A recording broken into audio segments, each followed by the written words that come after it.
In this video, I'll be discussing the kinetics of photophysical processes. Now, what are photophysical processes? Those processes in which some amount of energy from the radiation is being absorbed and some kind of photochemical reaction takes place, or for some kind of photochemical change occurs. Now, what are photochemical reactions? Now, photochemical reactions are specifically those reactions in which energy from the radiation in the range of UV visible spectrum, that means those radiations which are in the range of 250 nanometers to 800 nanometers are absorbed, and due to this some kind of chemical changes are occurring. Those are photochemical processes, and in the kinetics of photophysical processes we are more concerned in the energy that is being absorbed rather than the change that is occurring, or rather than the chemical change that is occurring in the reaction. Okay, so when we're talking about photochemical processes, there are two laws which define or which govern what kind of energy and how much of energy will be absorbed. So the first one is known as Grothus-Draper's law.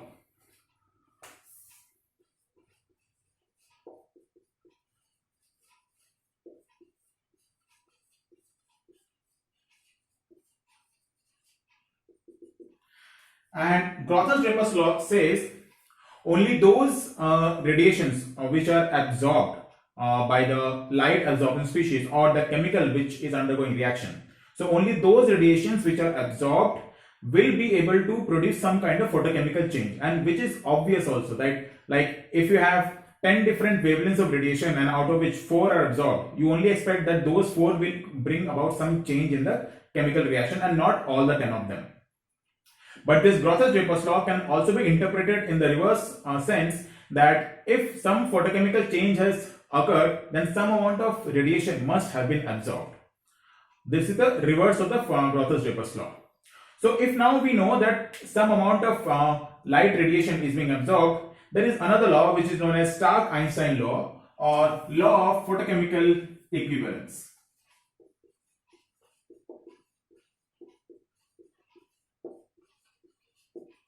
Or what does Stark-Einstein law says? Stark-Einstein law says that only one quanta of light, or one photon. Now, one photon has energy h nu, and that is why it is one quanta of light. So only one quanta of light or one photon is absorbed by one molecule among those molecules which are undergoing reaction is absorbed. So that means one molecule will absorb only one photon. So that means if there are 1 mole of molecules, 1 mole of photons will be absorbed. Correct? Okay. Now, since now we have discussed both the laws which govern the photophysical processes, let's take a look at some of the terms which we'll be using while solving the questions. Now, 1 mole of photons. The amount of energy which is present in 1 mole of photons is known as 1 Einstein. So how much can it be? Let's say 1 photon has energy h nu or hc by lambda. So 1 Einstein will simply be Na into hc by lambda, and if we just simply write the values,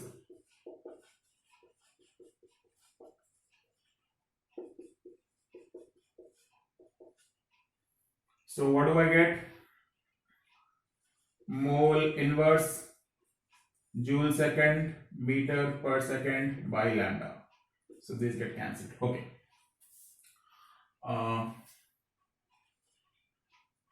Lambda is also in meters, so these get cancelled. Okay, so this value will come to be you have 33 minus 1, so that is 0.12 mole inverse joule by lambda. For our simplicity of calculation, let us consider this to be 12 joule per mole by lambda, wherein lambda is in centimeter. Just the difference. So if that is true, you would get this to be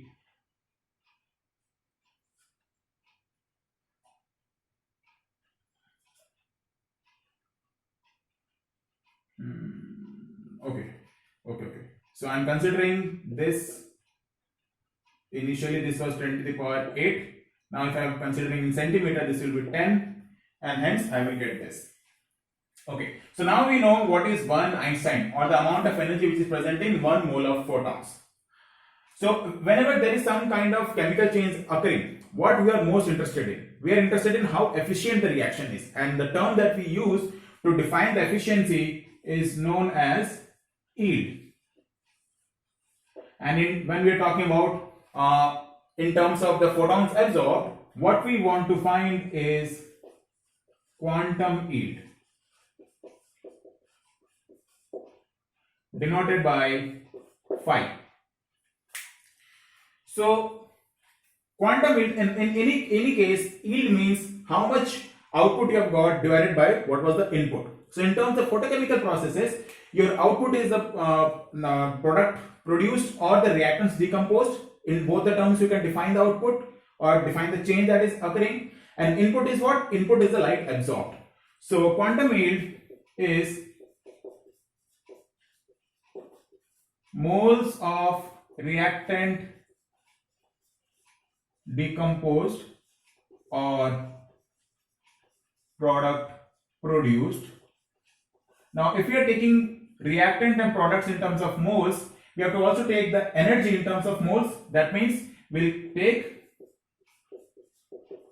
number of Einstein absorbed.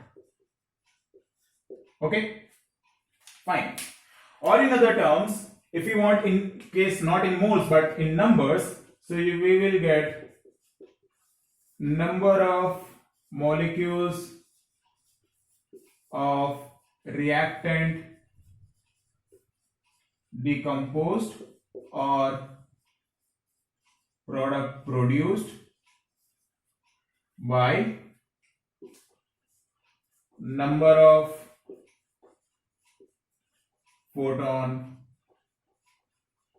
absorbed. Okay. Now, how can you find the number of Einsteins that are present in the amount of energy that is being absorbed? So let's say you are given that 12 joule of energy is absorbed. So this becomes my total energy absorbed, which is most of the time given in the question, or let us say this is my TEA, T. Okay, this will become equals to what? The number of Einstein, let us say that is NE into energy of 1 Einstein. Now we know energy of 1 Einstein can be related to the wavelength, which is most of the time given in the question. So if we know the wavelength, we can find energy of 1 Einstein. If we are given total energy absorbed, we can find the number of Einsteins, and using this we can put it here, or in fact even here. So now let's take a look at the questions that have come starting with GATE, and then we'll move on to the questions that have come in GSI. Regular questions have come in case of GSI also. Okay, so the first question we have is from GATE 2005. It says a gaseous sample on exposure to total radiant energy of, so you are given total energy to be 6.626 joule at 300 nanometer. So lambda is 300 nanometer. Results in the photodissociation of moles is given as 10.3 moles of sample. Assuming the sample absorbs all the light, the quantum yield. So you have to find the quantum yield, and quantum yield is what? Number of moles of the reactant or product by number of Einstein. Now number of Einstein can be found from here. Into energy of 1 Einstein was 12 joule by lambda. And since here Total energy is given in terms of 6.626. Rather than taking 12 joule by lambda, let's take it as Na into Hc by lambda for simplicity of our calculations. So let's find Ne first. This will be 6.626 into lambda, which is 300 into 10 power minus 9 meter, and joule was there from here, and I have 6.626 into 10 power minus 34 joule second into 6.022 10 power minus 23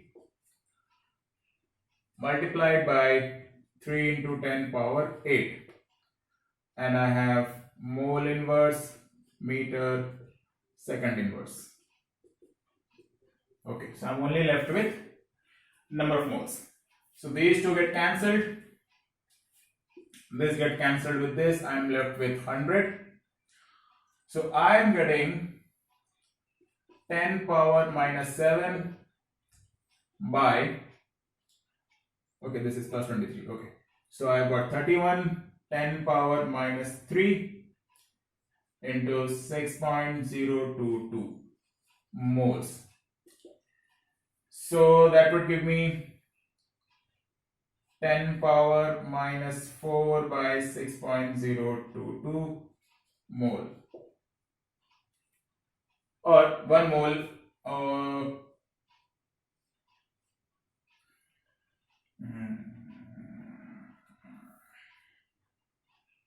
Okay, so let this be as it is now. Okay, fine. So this is my number of Einsteins. These number of Einsteins are absorbed. Now, if I have to find quantum yield, that would give me 10 power minus 3 moles by 10 power minus 4 by 6.022. This will give me 6.022 into 10, which is 60.22 moles by moles, cancelled. So which is given in my option number C. Okay. The next question we have is from GSI, and the question says the radiation of wavelength 3000 angstrom. So the wavelength is given to be 3000 angstrom. Was allowed to pass through a sample cell containing 10 ml of a solution which was 0.05 molar in oxalic acid. So concentration is 0.05, volume is 10 ml, or let's say 0.01 liters, and 0.01 molar uranyl sulfate. After this absorption of 80 joules of radiant energy, so total energy absorbed is 80 joules. The concentration of oxalic acid was reduced to 0.04. So that means this changed to 0.04. So the amount which underwent reaction will be, let's say that is C1, 0.01. Calculate the quantum efficiency for the photodissociation of oxalic acid. Okay. So that means I have got this out. Now I need the number of moles. The number of moles will be what? Concentration into volume, which is 0.01 into 0.01, or 10 power minus 4 moles. Now I need number of Einsteins that I can find by total energy absorbed equals to Ne into 12 joule by lambda. So that would give me 80 into, now 3000 angstroms is 3000 into 10 power 8 centimeter, mind it, centimeter. So that would give me 3000 into 10 power minus 8 centimeter divided by 12 joule. This is also joules, this is centimeter, and mole inverse. So here it goes mole. I don't need centimeter. Okay.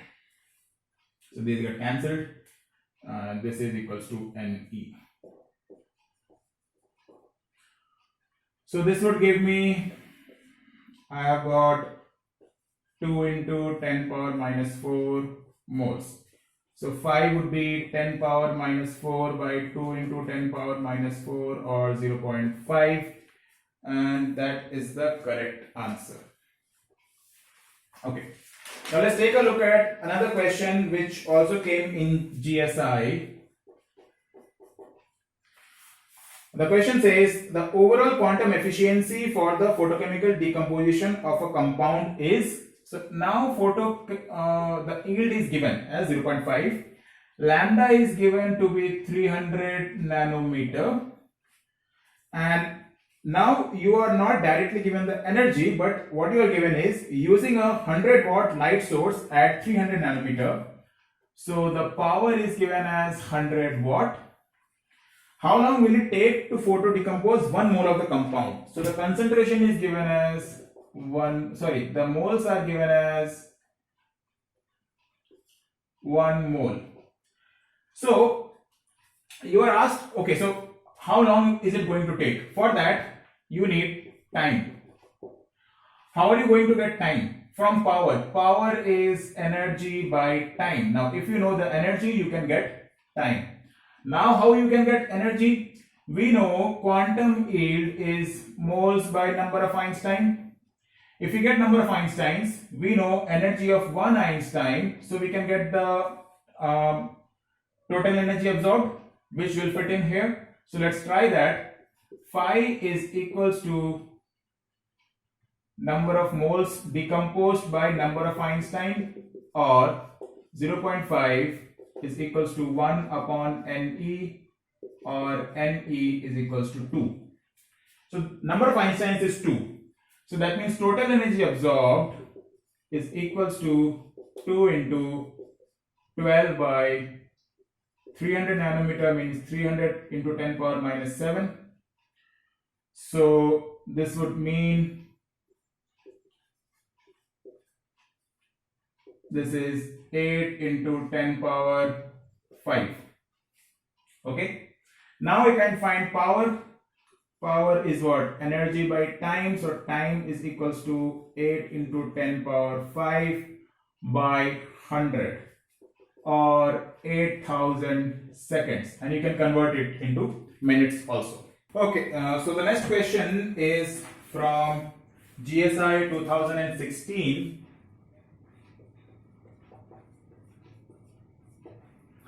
The question says, using a radiation source of 250 watts, so again power is given, lambda is given to be 250 nanometer. A compound was irradiated for 90 minutes, so time is given in 90 minutes. 40% of light was reflected back, so the light absorbed was 60% by the compound. After irradiation, 0.02 moles of the compound was found to be decomposed. So the number of moles is also given. Now what is the quantum efficiency?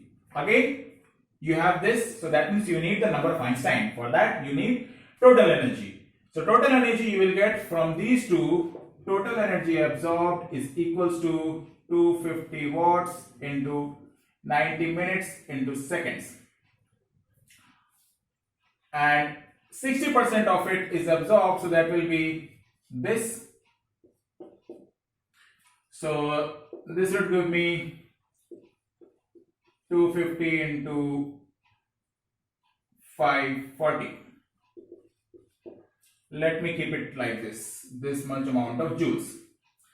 So 250 into 540 is equals to number of Einsteins into 12 by 250 nanometers into 10 power minus 7. So that would give me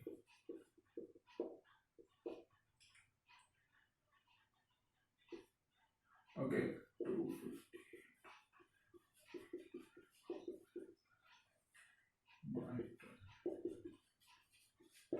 Okay, what can we divide from here?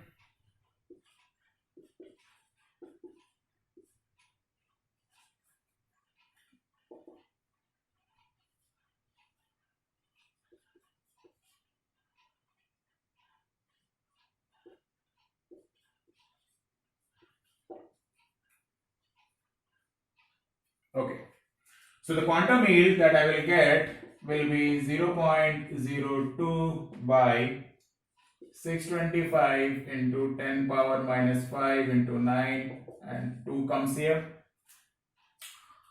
Or what I will get, there was another 0 here, so this would be 10 power minus 4, this will be 10 power minus 4, okay. So 0.04 into 10 power 4 by 625 into 9, or 400 by 625 into 9, or this is 16, 25, 16 by 25 into 9. So this would come to be 0.012. Okay. So the last question we have is from GSI 2017. Both of these questions came for 5 marks each. The question says the quantum efficiency for photochemical decomposition of Hi at lambda 250 nanometer is 0.2. If 3070 joules of light is absorbed, find the number of moles of Hi decomposed. So this is another type of question that you can have.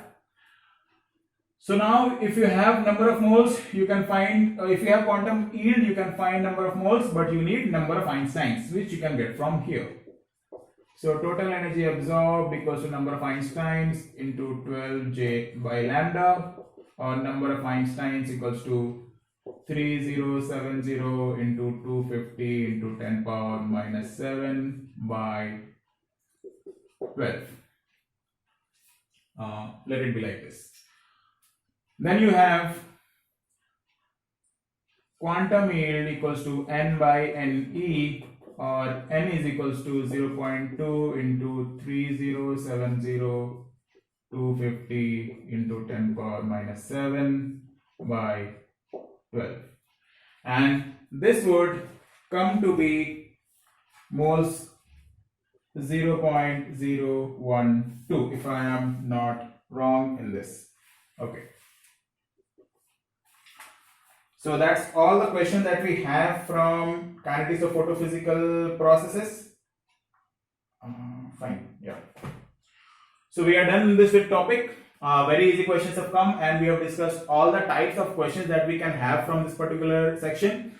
Now, next in the kinetic series, I will be discussing the kinetics of Lambert-Beard's law, from which questions have regularly come and mostly in GATE. So we'll see that in the next video in this series.